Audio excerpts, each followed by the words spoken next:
Assalamualaikum warahmatullahi wabarakatuh. Segala puji bagi Allah Subhanahu wa taala, Tuhan semesta alam yang telah menjadikan pernikahan sebagai bagian dari fitrah manusia serta jalan untuk mencapai kebahagiaan dan ketentraman hidup. Dalam video kali ini, kita akan membahas kedudukan nikah dalam Islam melalui beberapa ayat Al-Qur'an yang menggambarkan betapa agungnya ikatan suci ini.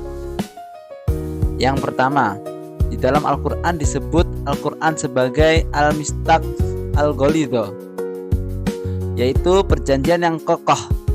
Di dalam surat An-Nisa ayat 21, Allah Subhanahu wa taala menyebut akad nikah sebagai Al-Mistaq Al-Ghalidha yang berarti perjanjian yang kokoh dan kuat. Istilah ini enggak sembarangan. Allah Subhanahu wa taala juga menggunakan istilah yang sama untuk menyebut perjanjian dengan para nabi. Artinya akad nikah memiliki bobot yang sama dengan perjanjian para nabi, memiliki bobot spiritual dan moral yang sangat tinggi.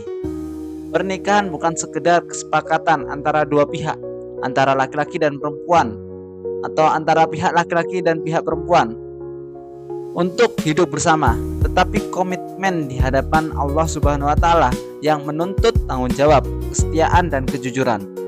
Contohnya, ketika seorang suami mengucapkan ijab qabul, maka bukan hanya menerima seorang istri, tapi juga mengikul amanah untuk menjaga, menafkahi, memuliakan istrinya. Begitu pula tanggung jawab yang lainnya. Begitu pula istri yang menerima suaminya apa adanya. Ia berjanji untuk taat, menghormati dan menjaga kehormatan rumah tangga. Yang kedua, media penghalalan hubungan suami istri yang disebut dalam Al-Quran surat Al-Ahzab ayat 50, bahwasanya Allah menegaskan bahwa pernikahan adalah satu-satunya media yang halal, media untuk penghalalan hubungan antara laki-laki dan perempuan.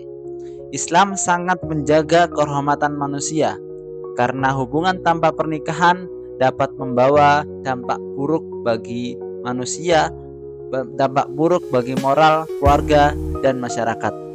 Contohnya, hubungan cinta antara dua insan laki dan perempuan dalam Islam tidak diperbolehkan dilanjutkan ke tahap fisik tanpa ikatan pernikahan. Nah, penghalalan melalui akad nikah, hubungan mereka menjadi halal dan penuh berkah. Misalnya, pasangan yang tadinya hanya berteman, setelah menikah mereka mendapatkan keberkahan bersama dengan tenang, saling melengkapi tanpa ada dosa. Dengan demikian, pernikahan menjadi benteng moral dan sarana untuk menjaga kesucian diri. Pada bagian berikutnya, yang ketiga, pernikahan menjadi lembaga perubahan status suami istri. Dalam surat Al-Baqarah ayat 187, Allah Subhanahu wa berfirman yang maknanya, mereka adalah pakaian bagimu dan kamu adalah pakaian bagi mereka. Ayat ini menggambarkan bahwasanya pernikahan mengubah status dua insan individu menjadi pasangan yang saling melindungi, menutupi kekurangan dan menghiasi satu sama lain. Sebelum menikah, seorang mungkin hidup sendiri, menghadapi masalah dan tanggung jawabnya sendiri-sendiri. Namun setelah menikah, suami dan istri menjadi satu tim yang kuat, satu tim yang saling menguatkan. Misalnya, saat suami menghadapi kesulitan ekonomi, istri memberikan semangat dan doa. Sebaliknya, ketika istri merasa lelah, suami hadir memberikan perlindungan dan kasih. Inilah makna mendalam dari pakaian bagi satu sama lain, saling melengkapi dalam suka maupun duka.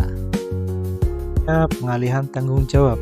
Allah Subhanahu wa taala berfirman dalam Quran surat An-Nisa ayat 34 bahwa laki-laki adalah qawwam, yaitu pemimpin dan penanggung jawab bagi perempuan.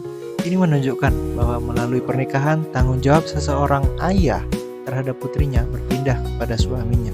Contoh, sebelum nikah, kebutuhan seseorang perempuan seperti tempat tinggal, nafkah, dan perlindungan menjadi tanggung jawab ayahnya. Namun setelah menikah, semua itu menjadi tanggung jawab suami. Makna qawwam bukan berarti suami berkuasa sepenuhnya, melainkan pemimpin yang penuh kasih, adil, dan bertanggung jawab.